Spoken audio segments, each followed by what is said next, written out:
onde em verdade dever-se-ia estudar ou divulgar.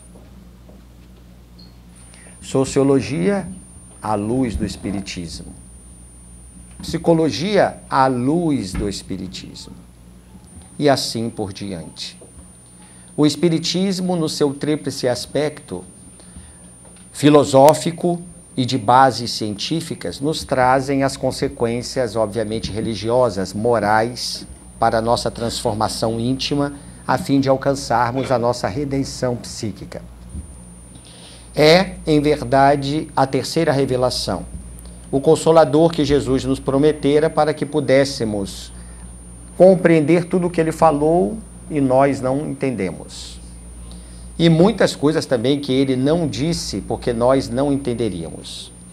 Então, nós iremos estudar o Espiritismo.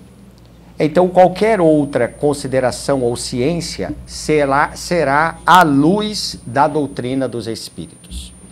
Então, nós vamos hoje trazer uma explanação da maneira mais concisa e objetiva que conseguirmos da neurose e da psicose à luz do Espiritismo. Nós podemos, desde já, observar na tela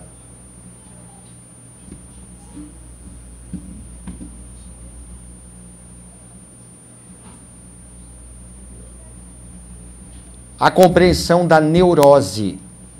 Vamos entender o significado, o conceito de neurose.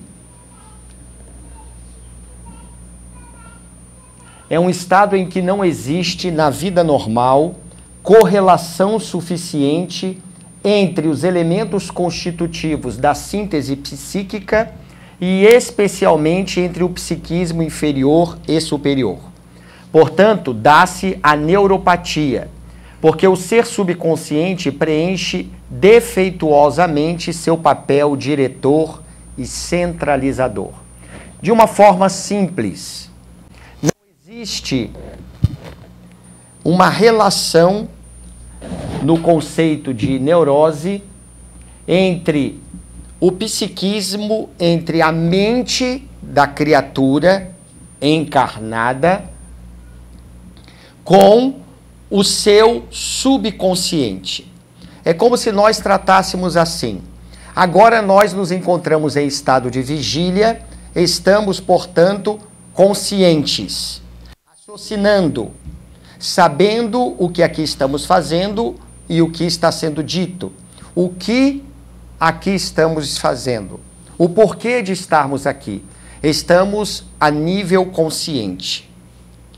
A relação que existe no nosso subconsciente com este estado consciente, quando não consegue-se estabelecer uma ligação, uma relação ou uma correlação entre esse estado consciente e o estado subconsciente, aonde emergem na criatura os seus grandes conflitos, os seus grandes desafios, para nós espíritas trazidos de existências passadas, isto já é bem sabido e revelado pelos espíritos, a criatura entra no estado de neuropatia. Então, uma neurose, uma neuropatia, significa quando não existe a comunicação entre o ser consciente e o seu subconsciente. Continuemos. Quais as razões para que isso possa acontecer conosco?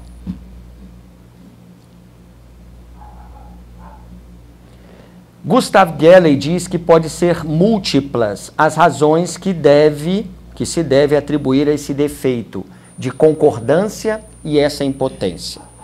Gustav Gelley, a quem possa interessar, foi um médico francês, formado na Faculdade de Medicina de Lyon, foi professor na faculdade, um grande psiquista, estudou a mente humana como poucos, principalmente o subconsciente. Há de se notar a sua grande obra, O Ser Subconsciente, inclusive foi no início do século XX, o presidente da Sociedade Metapsíquica na França. Então, um homem notável que, através do estudo do psiquismo, tornou-se espírita, porque compreendeu a relação que existe entre o espírito, que sobrevive à matéria, e a matéria, através do seu sistema nervoso central, onde o cérebro, a sua maior glândula, é a de maior representatividade nas conexões que nós fazemos quando raciocinamos.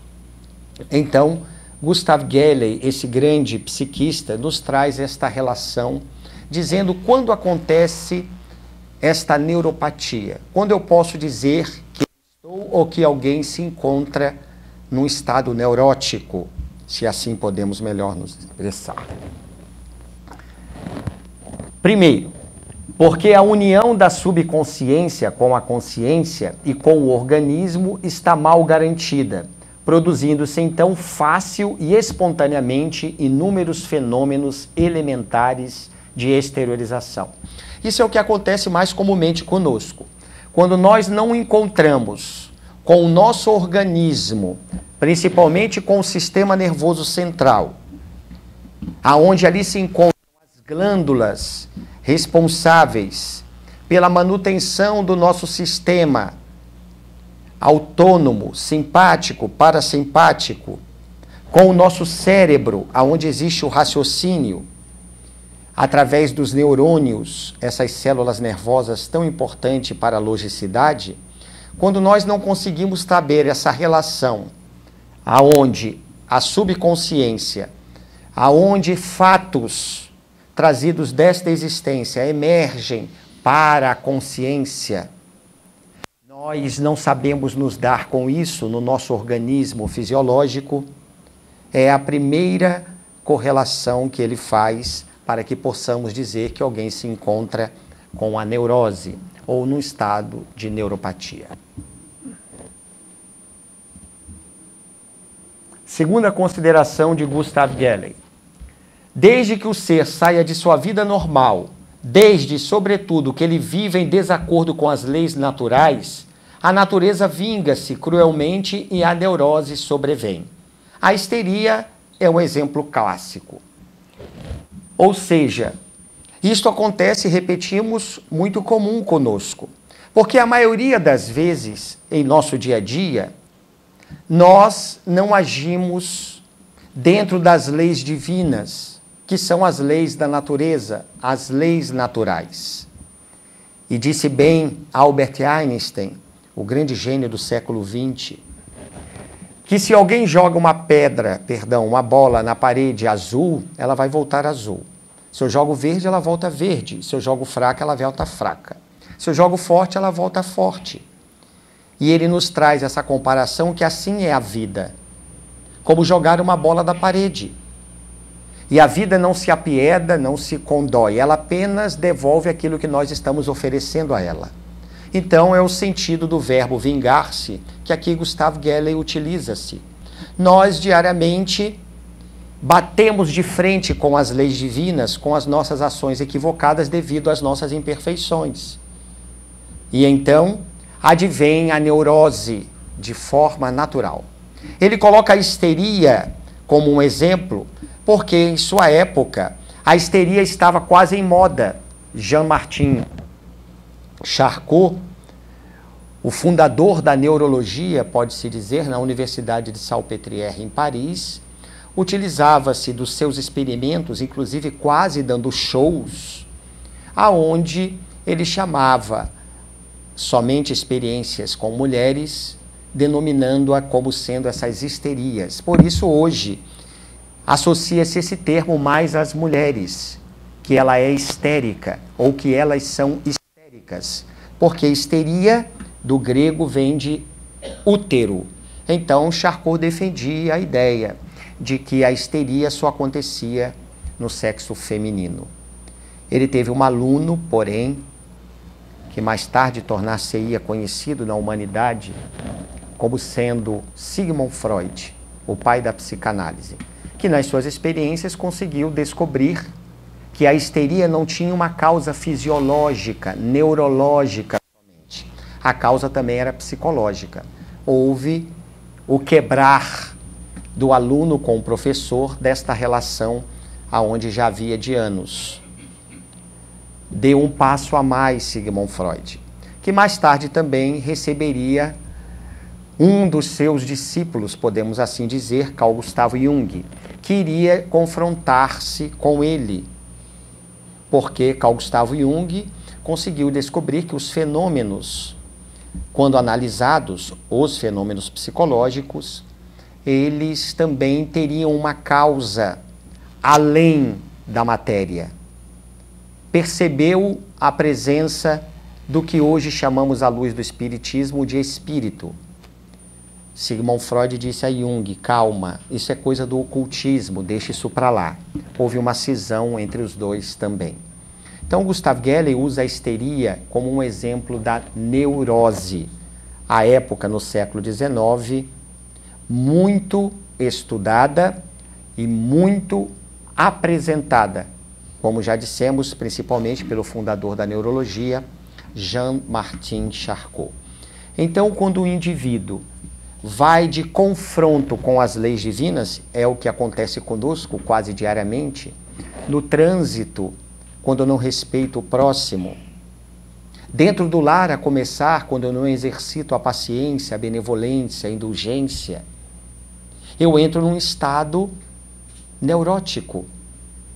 Estou por alguns instantes no meu dia com a neuropatia, num estado de neurose, porque as minhas atitudes são equivocadas e isso me traz irritação. Eu entro num estado colérico que, se eu pudesse me ver à frente do espelho, não me reconheceria. E isso também acontece, conforme Gustav Gelley já nos traz desde o século XIX.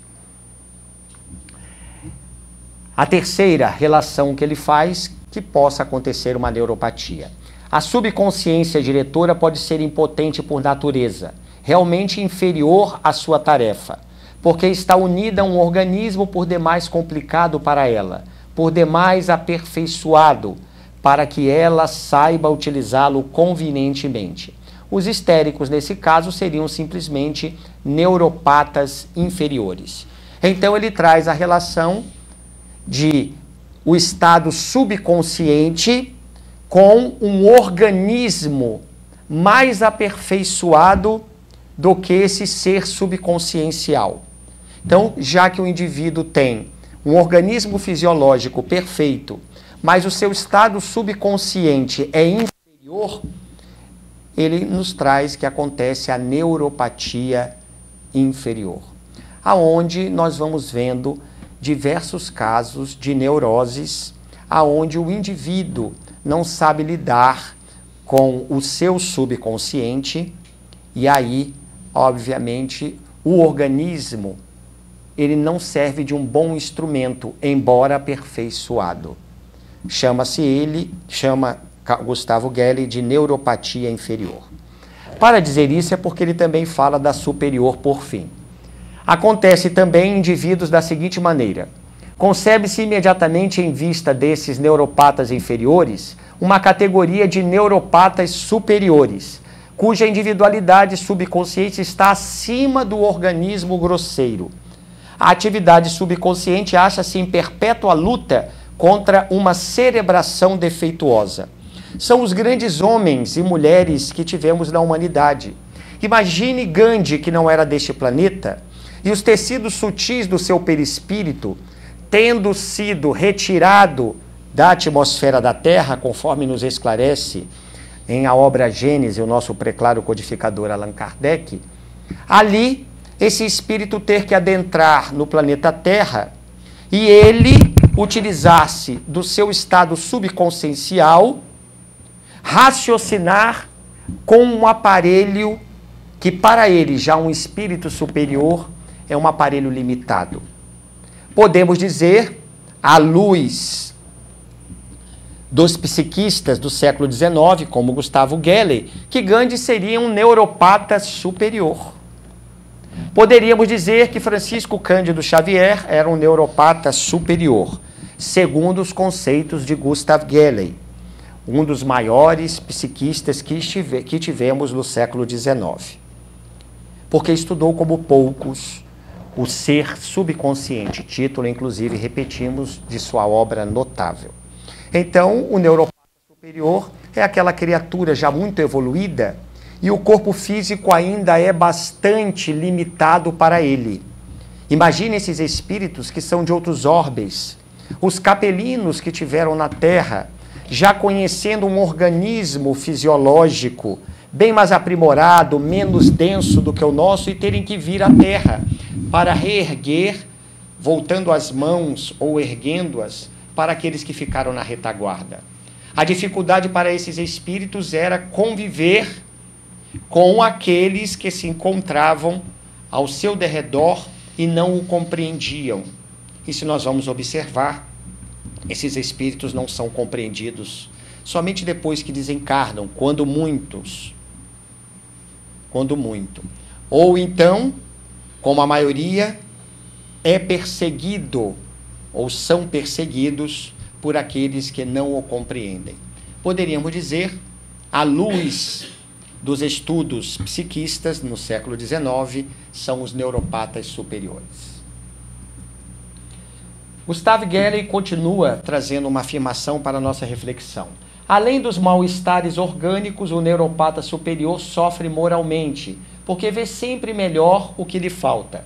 E pior, o que ele possui, uma vez que tem a intuição muito clara da limitação de suas forças, de suas faculdades e de seus conhecimentos, bem como de seus sentimentos afetivos. Não vamos ser redundantes, esses espíritos têm dificuldades bastante na convivência com um organismo ainda bastante grosseiro para ele, já um espírito evoluído. Então, muitas das vezes, esses espíritos têm mal-estar. Mas o mal-estar é justamente por estar habitando um organismo inferior à sua condição psíquica, à sua condição psicológica. Mental, portanto. Por outro lado, a consciência intuitiva ou raciocinada que ele detém da solidariedade universal multiplica-se às penosas emoções. A humanidade ainda se acha muito longe do seu ideal de liberdade, de justiça e de amor. O que dizer dos grandes homens, Albert Schweitzer, que largou tudo, esse médico americano, e foi para a África voltar sua vida ao semelhante. Martin Luther King, o pastor protestante, que lutou contra a congregação racial, a segregação racial nos Estados Unidos, e morto, obviamente, por não ter sido compreendido. Madre Teresa de Calcutá. Esses espíritos que estiveram conosco eram espíritos que tinham o ideal de liberdade, de justiça e de amor, mas não foram compreendidos. São os neuropatas superiores, segundo Gustav Gelley. Continuando o conceito de neuropatia, diante das reflexões mencionadas, vemos que a neurose é um distúrbio emocional da personalidade que conduz o doente a um estilo de vida desajustado. Ele está sempre em conflito consigo mesmo. Quem de nós não se encontra? O objetivo nosso é não estarmos diariamente em conflitos, portanto, desajustados. As tendências contraditórias se debatem dentro dele, como a necessidade de afeto e hostilidade. Assim, o neurótico acha que tem de lutar antes de cooperar e, por isso, é fortemente competitivo. Quantos de nós estamos de braços cruzados e não de braços abertos na convivência com o nosso próximo? A falta dos laços de fraternidade, essa confraternização, vendo todos como irmãos, filhos do mesmo pai, eis o nosso objetivo, porque quando assim não o fazemos, nós entramos nesse estado de luta. Estamos sempre desconfiados, sempre com o pé atrás. E o objetivo nosso é outro, já que entendemos que a lei de amor é a única capaz de nos libertar. E, portanto, a fraternidade é o caminho. Precisamos uns dos outros para sermos nós mesmos, disse muito bem o bispo de Hipona, Agostinho. Para encontrarmos a Deus, a ponte é o próximo. Nessa luta que nós fazemos, em vez de haver uma cooperação mútua, nós entramos num estado de neurose, quase que diariamente. Não lutemos, portanto. Cooperemos, procuremos viver como irmãos.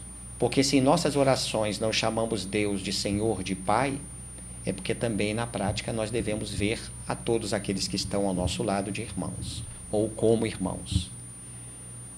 No Espiritismo, a neurose corresponde ao que conhecemos de perturbação.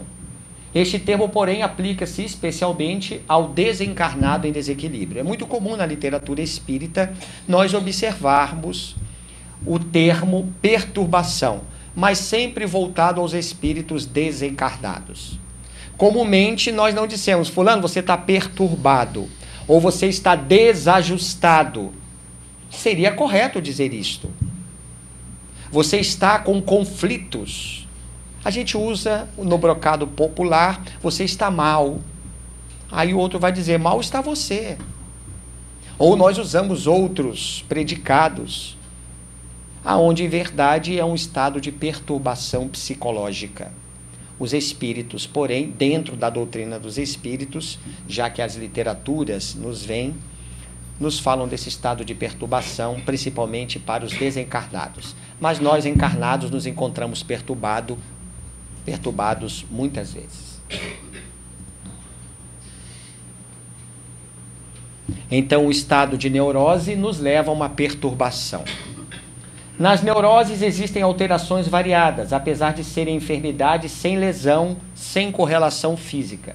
O desenvolvimento dessas reações pode traduzir-se em raiva, depressão, angústia, insegurança, medo e síndrome do pânico. Todas essas, ou todos esses sintomas, ou todos esses sinais, ou todos esses diagnósticos, podemos chamar de neurose. Quais destes nós estamos englobados? Em quantos? Em todos? Em alguns? Em nenhum? Façamos a nossa reflexão. Se nós fizermos um eletroencefalograma como indivíduos raivosos, não haverá problema nenhum. Nós estaremos perfeitamente normal. O psiquiatra dirá, você está bem. Vai nos dizer, você está apenas ansioso. Toma um relaxante muscular, um ansiolítico, ponto. Porque não vai haver desajuste no eletroencefalograma. Não tem lesão nenhuma no cérebro. Um indivíduo raivoso, um indivíduo no estado depressivo, cabisbaixo, daqui a pouco ele vai estar um pouco melhor, eufórico. Vai fazer o eletroencefalograma, nenhum problema. Angústia. Quem de nós já se encontrou no estado de angústia? A maioria, para não dizer todos. E nem por isso houve lesão cerebral. Insegurança. Será que somos realmente seguros? Nos nossos laços de afeto? Na nossa relação social? Somos criaturas seguras diante de nós? Temos a convicção de que tudo nos acontece segundo a vontade divina? Ou nós estamos sempre em dúvidas, titubeando? Quando vamos perceber, encontramos nessa neuropatia. Porque a insegurança é uma neurose. O medo. Nós temos medo de perder o emprego, medo do que as pessoas dizem ou vão dizer de nós, da opinião pública, portanto. Medo de morrer. E o Espiritismo veio matar a morte. Aliás, os ensinamentos de Jesus já matou a morte. O Espiritismo, combatendo o niilismo e o materialismo no século XIX, veio, em verdade, mostrar que a mudança do que chamamos morte nada mais é do que um estado vibratório. Mas nós ainda tememos, infelizmente, e os espíritas não podem temê-la. Nós temos medo da morte. Ó morte, tu foste tragada na vitória. Aonde está o teu aguilhão? Disseste muito bem, Paulo de Tarso, nas suas epístolas. Nós, os espíritas, não devemos temê-la. E tememo-la, portanto, nos encontramos em neurose. Porque quando somos experimentados diante de uma situação, de alguma moléstia grave, nós temos medo de morrer, entramos no estado de neurose. A síndrome do pânico. Estado esse comprovado aonde o neurotransmissor noradrenalina ou norepinefrina está em abundância. Através dos exames se percebe a vasta quantidade de noradrenalina e o indivíduo entra nessa síndrome do pânico, de perseguição, que quase sempre vem acompanhada de um processo obsessivo. Posso fazer o eletrocardiograma que for, não vai haver lesão cerebral alguma. Me encontro numa neuropatia, numa neurose. Henrique Rodrigues, o grande psicobiofísico, nos diz: as angústias e depressões oriundas de um medo que não é conscientizado, eu não consigo raciocinar em torno dele, ele está no meu subconsciente, emerge e depois volta. Embora pressentido, e desejos insatisfeitos por não saber o que desejar, levam o indivíduo a uma parafernália fisiológica que se configura em inúmeras enfermidades somáticas. Por isso dissemos no início que não há não há doenças, e sim doentes. A maioria daquilo que a medicina acadêmica chama de doença, à luz do estudo do psiquismo, nós vamos observar que são doenças psicossomáticas. Todas elas oriundas, genuinamente psicológicas, que afetam o organismo fisiológico. Nessa correlação que nós não podemos separar entre espírito e corpo. Aqui colocamos, sem nenhuma pretensão, a raiva, que pode ter origem espiritual ou de natureza atual, é um sentimento que se exterioriza toda vez que o ego sente-se ferido. Ela se instala inesperadamente, desferindo golpes violentos de injúria e de agressividade. É o estado colérico que muito bem diz Samuel Hahnemann em O Evangelho segundo o Espiritismo. A cólera, ela não vem naquele que não a possui. A causa, obviamente, está na criatura humana que não sabe lidar com seus desafios. O indivíduo se torna colérico, irritado, raivoso. E ele ofende, ele injuria, depois se arrepende, pede desculpas quando é perdoado, que bom. Mas o que cabe é que o perdão é bom para quem perdoa, não para quem é perdoado. Porque o indivíduo que cometeu a injúria por raiva, ele deve mudar as suas atitudes doravante. Mas ele não, sim ou não o faz. Ele continua quase que semanalmente ou repetitivamente cometendo os mesmos equívocos, porque não sabe lidar com esses rompantes, haja vista lhe aparecerem os desafios e ele foge deles. E fugindo dos desafios, o indivíduo, obviamente, vai ganhar nesta fuga, pegando uma bengala, protegendo-se pela injúria, pela agressividade. O Espírito Joana de Ângeles nos diz que quando estivermos raivosos e for por causa de alguém, ela nos sugere pegarmos uma toalha, irmos ao banheiro, nos trancarmos e colocarmos lá em nossa boca, olharmos no espelho e darmos um grito com o nome da pessoa. Isso vai passar, é uma terapia. Vai nos ajudar.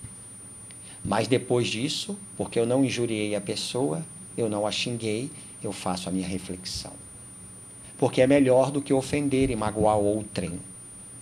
Porque a causa desta raiva pode ser atual, mas também ela pode ser espiritual, quando eu não sei lidar com ela. E ela fica contínua, podendo se transformar, inclusive, na emoção oriunda do ódio. E o ódio, fruto do orgulho, pode nos trazer, obviamente, processos prejudiciais, nocivos ao nosso organismo fisiológico. Porque o ódio nada mais é do que o amor emborcado. Porque nós só temos ódio daqueles que nós aparentemente dizemos amar. Porque se fosse o amor verdadeiro, não haveria ódio. Mas é o amor que nós ainda acreditamos sê-lo verdadeiro, não o preconizado por Jesus. Existem indivíduos com facilidades de enraivecer-se, que alternam essa emoção com a astenia, ou seja, com a fraqueza psíquica, tendo forte tendência para a depressão, o medo, a incapacidade de suportar desafios e dificuldades mentais. Tendo momentos de raiva constantes, a criatura irá ter suas artérias endurecidas, predispondo-se a problemas no aparelho digestivo. Daí a causa dos indivíduos bastante raivosos e que não conseguem se controlar, ter bastante dor de cabeça, desajuste no aparelho digestivo, vem as disenterias e o indivíduo não sabe por quê. É pelo seu estado psicológico, que ainda as suas emoções, por estarem latentes, ele entra, então, nesse estado, justificando-se de que ele ainda é fraco. E ainda diz, transferindo, eu não sou Jesus, eu sou assim. É uma desculpa psicológica para o indivíduo não mudar, infelizmente. A depressão, neurologicamente falando, resume-se na diminuição da divisão celular.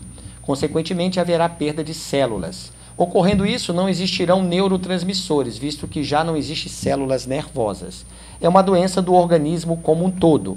O que nós chamamos hoje de depressão, terminologia do século XX, que poderíamos no século XIX chamar de neurose, segundo os estudos de Charcot, hoje a gente sabe que a depressão é uma neurose e que ela prejudica os neurônios, as células nervosas, que não conseguem se multiplicar, se dividirem. E aí os neurotransmissores, que são essas substâncias químicas que passam de um neurônio para outro, para que a gente consiga se manter raciocinando ou até mesmo de bom humor, como o neurotransmissor serotonina, que está relacionado ao nosso humor, a noradrenalina, que está relacionada à nossa disposição, à nossa energia, começa a arrefecer. Então o indivíduo entra nesse processo de depressão e torna-se, muitas das vezes, essa neurose que não consegue voltar mais, é irreversível.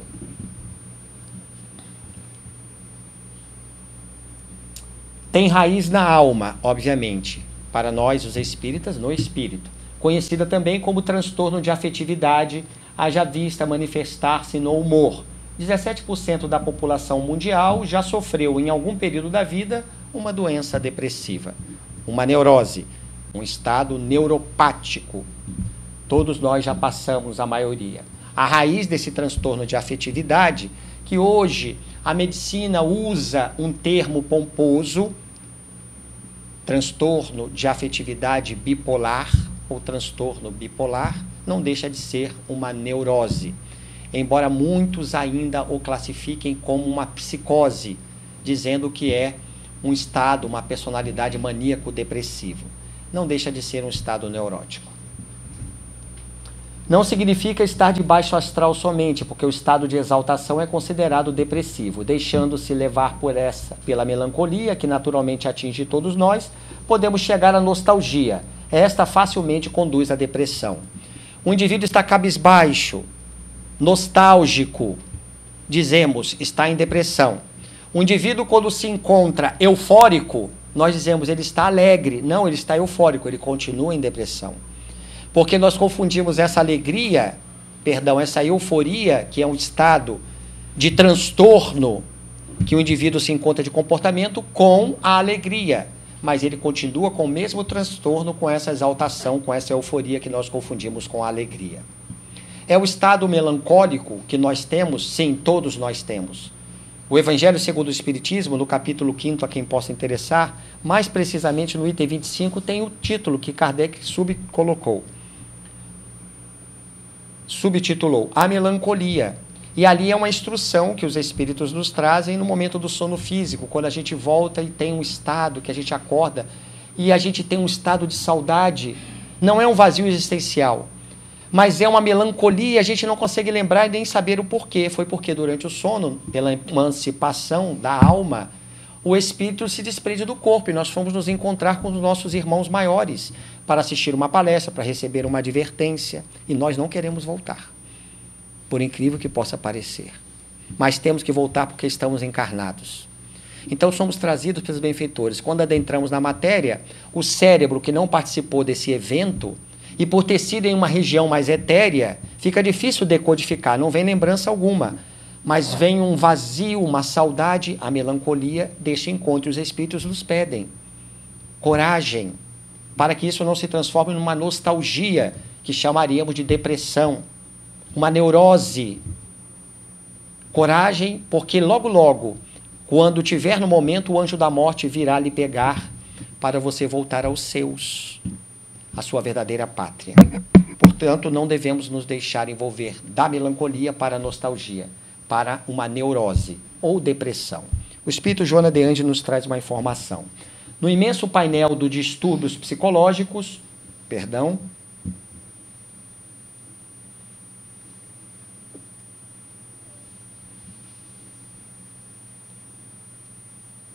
Vê se o irmão consegue voltar à tela anterior, por favor.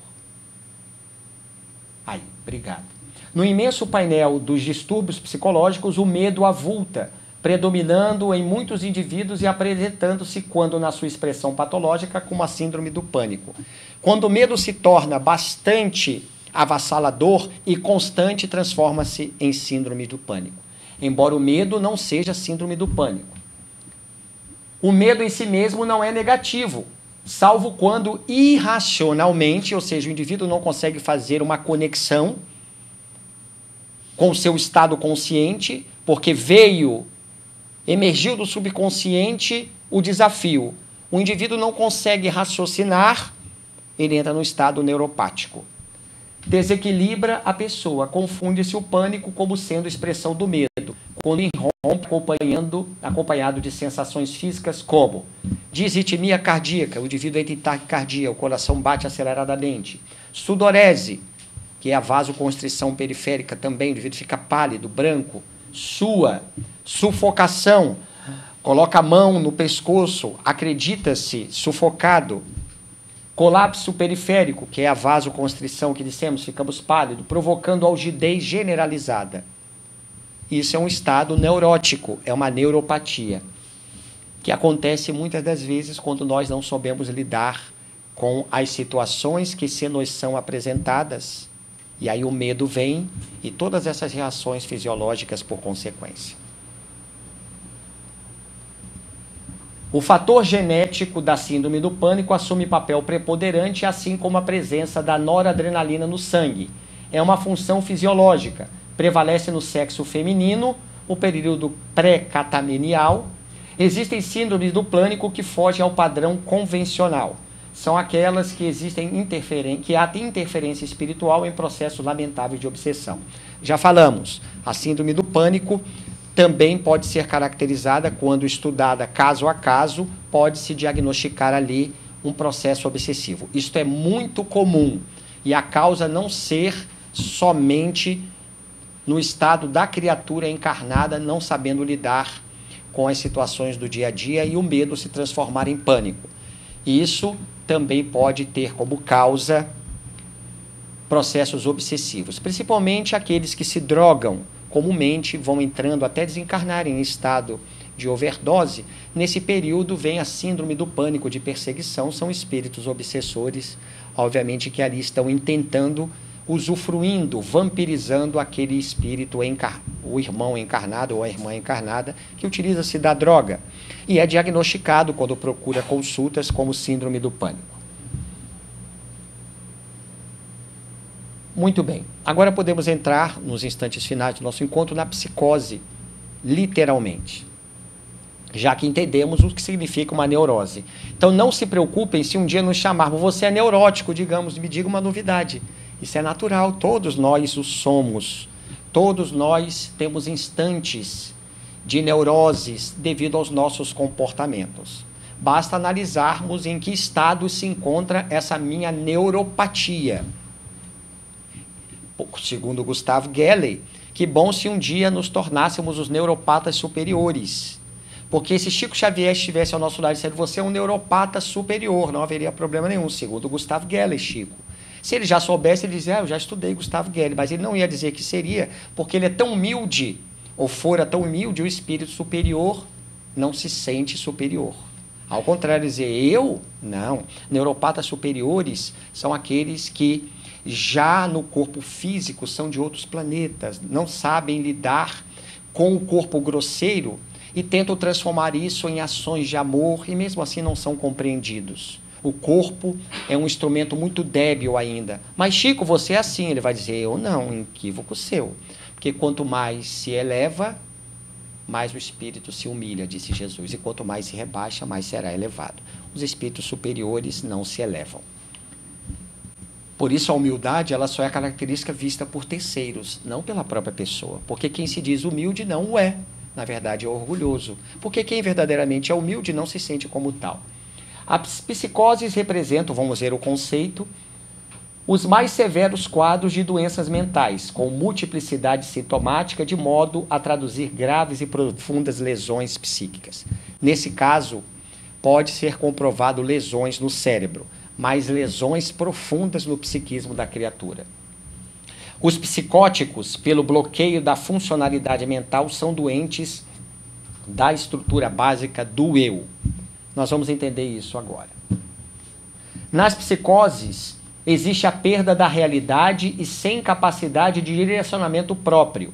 Alguns não se consideram doentes e vão externando conduta excêntrica, podendo alcançar certos graus de periculosidade. Nós vamos vendo indivíduos com atitudes que nós nos espantamos. Um serial killer, por exemplo, é uma personalidade psicopática. E aparentemente ele não tem problema algum. Mas quando nós vamos analisá-lo psicologicamente, vamos ver ali uma psicopatologia, aonde a sua realidade se encontra no espírito, não no corpo. E esse indivíduo pode alcançar graus de periculosidade. Ou um indivíduo que não seja um serial killer, mas que seja um psicótico, ele pode, muitas das vezes, no momento de desequilíbrio, tomar uma atitude e ferir alguém de morte. Não era a sua intenção, mas ele estava nesse estado psicótico, não era neurótico. Quando chega esse estado, a psicose já pode ser diagnosticada. Os psicóticos quase sempre são necessitados de internação, perdendo comumente as condições de trabalho. Em estados críticos da doença, não possuem consciência de sua própria situação. Que indivíduos são esses, né? Poderíamos perguntar. As psicoses são autênticas doenças da alma ou espírito, em severas respostas kármicas, quase sempre desmarcando toda a jornada carnal, apesar da terapêutica ao nosso alcance. Isso acontece, nós estamos indo um pouco mais rápido por causa do tempo, para a gente entender que tipo de psicose é a que nós iremos ver hoje. Estamos vendo algumas criaturas, grupos clássicos dos psicóticos. A gente colocou como a esquizofrenia uma psicose. Não somos nós. Segundo a medicina acadêmica, clínica, todo esquizofrênico é um psicótico. Então, a esquizofrenia é uma psicose. Nós discordamos que a psicose maníaco-depressiva ou os transtorno bipolar, por isso tem que ser analisado caso a caso, nós o colocamos aqui, porque a medicina não tem outro nome para dar de alguém que tem uma personalidade maníaco-depressiva, uma personalidade psicopática, e esse foi o termo utilizado, que atualmente é substituído pelo transtorno bipolar. Mas o transtorno bipolar, na maioria das vezes, é uma neurose, não é uma psicose. Então, nós colocamos apenas porque são raros os casos em que o transtorno bipolar atinge uma psicose. Percebemos que é muito abrangente os sinais, os sintomas. Tem que ser analisado caso a caso. No processo da esquizofrenia, porém, não. É diagnosticado pelo eletroencefalograma, pelo comportamento da criatura, uma psicose. A etimologia da esquizofrenia. O termo esquizo significa cisão. Frenia, mente. Ocorre uma cisão no estado mental, é uma doença mental, portanto, como o autismo é na criatura. O psiquiatra francês Bénédicte Morel, no século XIX, estudando o que hoje chamar-se-ia de esquizofrenia, à época ele chamou de demência precoce. Foi o primeiro estudo feito por ele. Aliás, foi o primeiro estudo feito da esquizofrenia, que nós chamamos hoje, foi por este psiquiatra francês.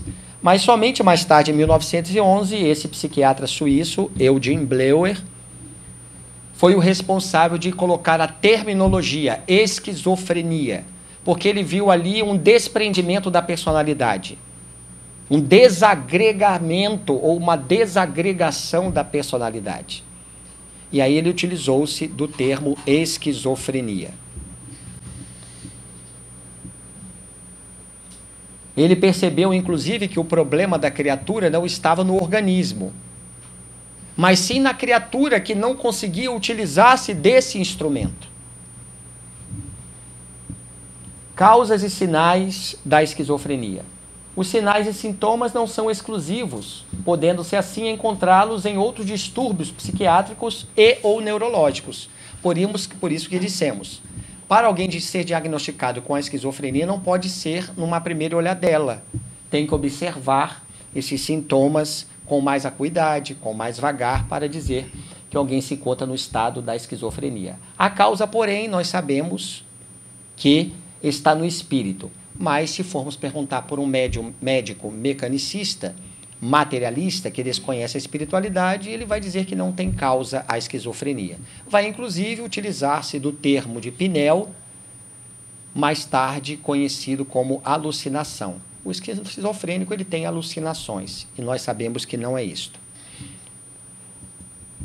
A psicose origina-se de sutis perturbações no perispírito, traduzindo o corpo somático por um surpreendente conjunto de moléstias variáveis e indeterminadas. O pensamento é desorganizado e o discurso é incoerente. Todo esquizofrênico, no caso em pauta, que é uma psicose, ele tem um discurso incoerente. Se confunde quem está ouvindo ele ou ela falando, nós vamos observar que ele fala algumas coisas relacionadas à realidade, mas daqui a pouco ele foge. Não conseguimos achar um encadeamento lógico em toda a conversa, porque ela se quebra, há uma cisão naquele raciocínio. É uma cisão mental. Esquizocisão. Frenia mente. Uma cisão na mente. E aí você começa a perceber que ali há a sintomatologia de uma esquizofrenia. Mas mesmo assim, nós temos que observar. Isto é muito comum hoje acontecer. O afeto é superficial e inapropriado. Existe uma tendência ao isolamento social, impulsionando o indivíduo para um mundo interno, geralmente intenso e enigmático, verdadeira posição autista. Neste estado, já que há um total retraimento, ocorrem impossíveis condições de comunicabilidade.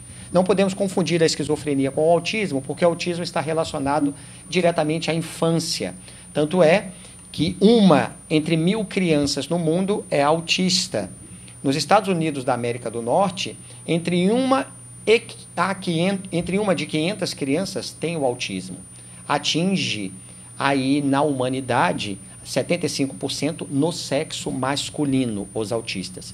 Mas não pode ser classificado como uma psicose porque é uma doença conhecida desde tenra idade, a partir do 2º, 3º ano de vida, porque nos 2 primeiros fica difícil diagnosticar o autismo. Então não podemos chamar uma psicose, mas a relação do autista, quando ele vai crescendo, a gente percebe que há uma confusão. Aí fica difícil dizer o fulano é esquizofrênico ou é autista, porque o autista ele também vai para o isolamento social. Já muito bem estudado por Leo Kanner, aquele que descobriu, inclusive, o autismo em 1943. A esquizofrenia, para a gente encerrar, ela tem uma classificação acadêmica em 4 tipos. É acadêmica. Os médicos dizem a esquizofrenia simples, em que o paciente vive mais o seu mundo interno, com dificuldade de adaptação social. Nesse caso, poderíamos dizer, ele é autista ou é esquizofrênico? Quando estiver na fase adulta. Fica difícil o diagnóstico. Quando olhado com mais acuidade, consegue-se diferenciar a esquizofrenia ou o autismo. A esquizofrenia hebefrênica, própria da adolescência, em que predominam os maneirismos, risos sem motivos e isolamento. Então, imagina o indivíduo na fase adolescente. Também fica difícil.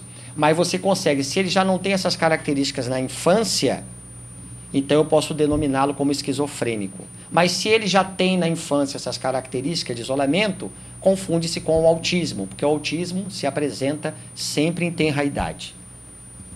A terceira e penúltima classificação é a catatônica, pelas variedades de atitudes estereotipadas, levando à imobilidade por horas, e no final podendo levar à imobilidade total. O indivíduo entra num estado de introspecção onde ele fica horas parado, olhando longe. Ele fica sentado na cama, quando você volta depois de 2 horas ele está no mesmo lugar, na mesma posição. Ali você já começa a diagnosticar um estado esquizofrênico, portanto, psicótico, é uma psicose. E por último, é a esquizofrenia paranoica, trazendo delírios e mania de perseguição, tratamentos difíceis pela insistência e fixação dos sintomas, pelo bloqueio afetivo, são perigosos. Nós vamos parar por aqui pelo tempo, teremos mais algumas telas que os espíritos nos esclarecem, mas nós vamos resumir da seguinte maneira. O indivíduo esquizofrênico, a raiz desse estado psicótico se encontra no espírito. A medicina não encontra a causa. A nós, os espíritas, somos sabedores que é um espírito debitado do passado. Um exemplo de um esquizofrênico, a maioria das vezes, é alguém que cometeu o homicídio e depois o suicídio. Volta com a esquizofrenia. Vive nesse estado entre as duas realidades, a material e a espiritual. Ele enxerga a criatura desencarnada como enxerga o encarnado. Só que o cérebro não consegue raciocinar isso, colocar de forma lógica. É a maior prova para um espírito. Ele pode ter sido alguém que liderou um grande grupo, mandou matar vários, fez isso tudo às escondidas. A esquizofrenia, ele volta com tal psicose.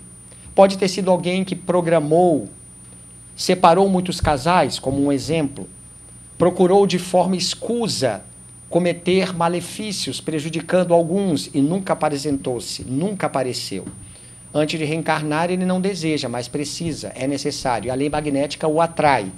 É um espírito, então, que vem endurecido, mas ele não quer ligação com o corpo. Então, a esquizofrenia, esse espírito a terá.